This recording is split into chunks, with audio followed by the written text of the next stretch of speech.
আসসালামু আলাইকুম everyone. So আজকে দেখতে পাচ্ছেন একটা ইউরি ইউএসডি মার্কেটে। সো দেখতে পাচ্ছেন ইউরি ইউএসডি মার্কেট। সো এখন আমি এন্ট্রিটা নেওয়ার রিজনটা আপনাদেরকে জানাবো কী কারণে আমি এখানে ইউরি ইউএসডিতে এন্ট্রিটা নিছি। সো ফার্স্ট অফ অল বরাবরের মতো আমি মার্কেটের ডেইলি বায়ার্সটা চেক দিই। সো আপনারা দেখতে পাচ্ছেন ডেইলি বায়ার্স কিন্তু ডেইলি ক্যান্ডেল আমার রানিং ক্যান্ডেল যেটা কিন্তু বিয়ারিশ অবস্থায় আছে। সো দেন আমি 4 আওয়ারে গেলাম। 4 আওয়ারে গিয়ে দেখলাম একটা রেসিস্ট্যান্স লেভেলে আছে। দেন আমি 1 আওয়ারটা একটু চেক দিলাম। 1 আওয়ারটা চেক দেওয়ার পরে আমি 15 মিনিটে আমার এন্ট্রি টাইমে গেলাম আর কি। সো আপনারা দেখতে 15 মিনিট। সো 15 মিনিটে আসার পরে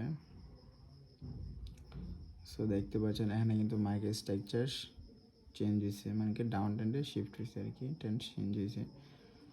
সো তারপর আমি এরকম একটা জায়গা খুঁজলাম যেখান থেকে মার্কেট একটা এন্ট্রি প্ল্যান করা যায়।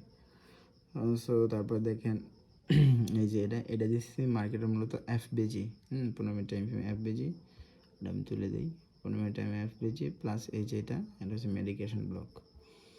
সো যখনই মার্কেট এখানে এফবিজি প্লাস মেডিকেশন ব্লকে ট্র্যাপ করে দেন আমি এই ক্যান্ডেল কনফার্মেশন পাই যে বিগ রিজেকশন, দেন মার্কেট এখন রিভার্স করবে।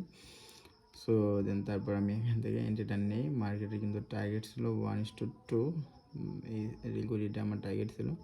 দেন আমার টার্গেটটা কিন্তু টোটালি ফিল হয়ে গেছে।